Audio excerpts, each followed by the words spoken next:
Hi, I'm Robert. Greetings, I'm Jaron. He's Jaron. And this is what we really thought of Priest and Pirates of the Caribbean on Stranger Tides. There's a reason we decided to group these together, besides not wanting to review 5 movies in one video. Which I was wholly against that idea. I think we should have. I want an epic. And that's because these two films are similar in quality. What one do we? Which one do you think is worst? Which one should we start with? Well, I think looking back, I think Priest is lower in quality because at least Pirates had some higher production values than Priest did. Okay, I guess we can say right out the bat that we both recommend not seeing either movie. Yeah, unfortunately. Go into a little bit more detail. Priest is a film. I think it came out May 13th, so it's almost out of theaters at this point. It stars Paul Bettany as a priest in a dystopian future where a weird version of the Catholic Church has taken over and humanity is also being hunted down by vampires. Yes. Where they're not being hunted down by vampires. Yeah.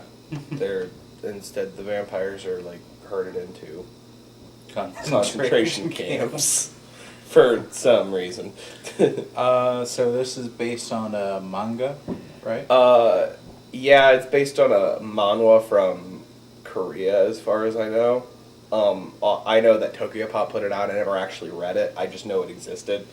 So that was interesting. That was what prompted me to go see it because it was one of the first like Tokyo Pop graphic novels I've seen turned into a movie, and then it also had the unfortunate added on feature of also being what Tokyo Pop decided to put all their money on because they're no longer producing graphic novels. So this was, I guess, supposed to be their cash cow, which is quite unfortunate for them.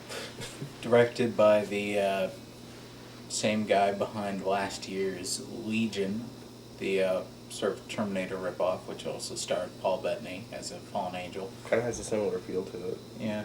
They're both very dark, like lighting dark Yes. and theme dark. Mm-hmm. They both involve religion for some reason, despite them not being like specifically written by the same person, as far as I know. Yeah, the acting is mostly bad. Carl Urban does a decent job as the vampire Black Hat. Mm-hmm. The effects are mostly bad. Some of the background effects are good, like just locations that they're going by, which, I don't know. What do you think is the biggest selling point or the worst part of the movie? I mean, if someone wanted to see this, why would they want to see this? That's hard to say, because it doesn't even it kind of fails to even work as kind of like a It's not so bad, it's good. like a crappy monster B movie, or like a like kind of a schlocky action flick type thing, because it kind of fails to be either of that. So I don't know. The only selling point I could give it was that if you were interested in Priest before this point, then you probably went to go see the movie just to check it out. Because I mean, I know that was one of the reasons why I was willing to go see it, was because it being a Tokyo Pop product before this.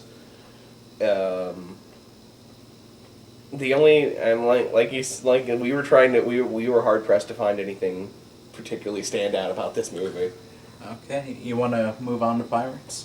Yeah, I think that's pretty much all we need to say about Priest. We'll say the highlights are Carl Urban and the animated prologue. Yeah. That, honestly, the whole movie had been done that animated style. I think it would have been a lot better even if it had the same script and actors doing the voices. Mm-hmm. I don't know.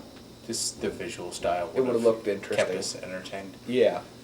So Pirates of the Caribbean on Stranger Tides, the 4th film in the series, Mm-hmm. also available in Disney Digital 3D and IMAX 3D. As made apparent by the fact that it occupies 4 or 5 different theaters in your local multiplex. Yeah. I would not recommend seeing this film.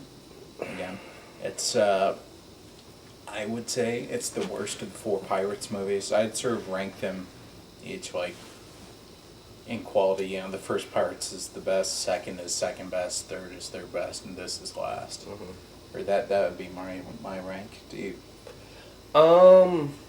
I think the first one's always going to be the best one in my opinion, but the third one I think I enjoyed more than the second one, but those are also kind of a toss up too, because it's hard for me to really take on the second movie as its own movie, just because it exists to set up to a third movie. Yeah. This one has Jack Sparrow going after the Fountain of Youth.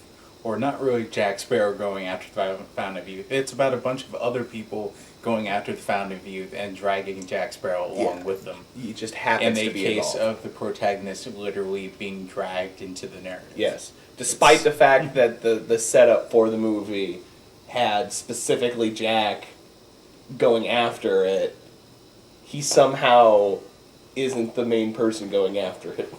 But whatever. Say the acting is okay. Johnny Depp is sort of doing the same thing as Jack Sparrow. He's not given anything to expand upon. He's not allowed to grow in any way. The other actors are maybe well cast. Penelope Cruz, again, doesn't really have much to do with the material. Ian McShane doesn't get a lot to do as Blackbeard, which is a shame, because I think if they'd given him a better script, he could have done a better job with it. Because he is engaging in almost every movie I've seen him in, and anything I've seen him in, really. Yeah. And I don't know, it's just, it's a boring movie. There's nothing interesting about it at all. The others at least had some sort of hook. I mean, 3 was bad, but it had some good effects, and it had a lot of ambition to, again, sort of ambition setting up all this stuff, and good soundtrack, good effects. A couple of good acting moments, you know. While this has nothing. The whole movie just kind of lays there, and it just kind of just moves. It moves lethargically from like one beat to the next, you know. And unfortunately, this movie felt like it was padded out in places where it really didn't need padding. You know, the movie was already basically too long, and they padded it in, and they padded in parts. It's over 2 hours, it's filled with plot holes, and there's nothing interesting about it. None of the action is new, there's nothing interesting in the action. I guess there's nothing really to recommend about it, unless you just have to see Johnny Depp as Captain Jack. Yeah, unless you're just, because I do know at least a couple of people that did like the film, but then again, at least one of them is a very diehard Pirates fan. So hi, Maggie. So if you, if you just enjoy the pirate movies just for the sake of pirate movies, then I'd say rewatch the other ones. Yeah, that's but if you've seen them all so many times that you have to find a reason to watch it, then write your own Pirates movie. Write your own pirate movie and film it. Yes, that would be better than this. It was a disappointment. I just couldn't get behind this movie. I mean, I was more interested in the mermaid subplot than the actual love interest in the movie, and I wasn't the only one that was more interested in that. So yeah. Anything else to say on either movie? No, both are a disappointment. I think Pirates maybe more so, just because there's so much money behind it. Yeah, they could have done. They had just applied a little bit of effort to the script. It could have gone places. Okay. Thanks for watching. We'll see you next time.